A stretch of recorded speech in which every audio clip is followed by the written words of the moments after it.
Bienvenue dans le tutorat de la lettre R qui fait partie d'une nouvelle catégorie, les lettres à gestes combinés.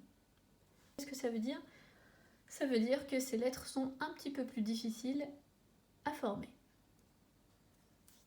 Je peux vous dire que j'aime beaucoup aussi la lettre R. Le R minuscule ne lui ressemble pas du tout. On monte un petit peu courbé, on revient un peu en arrière en touchant le premier interligne. On va tout droit sur l'interligne. On descend presque tout droit, mais on courbe quand même vers la fin. Alors, pour la lettre R minuscule, ce que j'ai oublié de vous dire, c'est qu'on ne fait pas de boucle ici. Alors, on commence entre la ligne et l'interligne numéro 1. On revient un peu en arrière, on va tout droit, on descend un peu tout droit, puis on courbe vers la fin. Le R majuscule maintenant. Le R majuscule, on fait dans un premier temps une canne qui part du troisième interligne. Donc dans un premier temps, on fait la canne. On peut un peu plus la tourner en forme d'escargot si on a envie.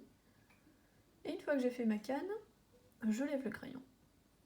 Je me place au niveau de la deuxième ligne. Je fais un escargot.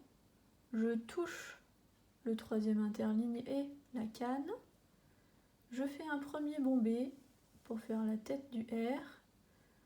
Là, j'essaye de m'approcher au maximum de la canne.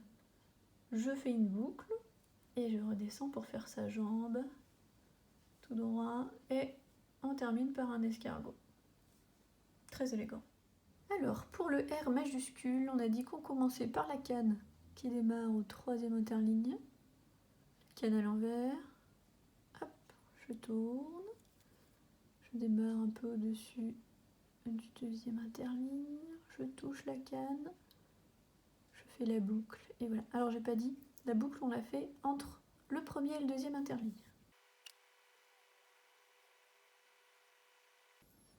Qu'est-ce que vous en pensez? Moi, je trouve que le R est rigolo.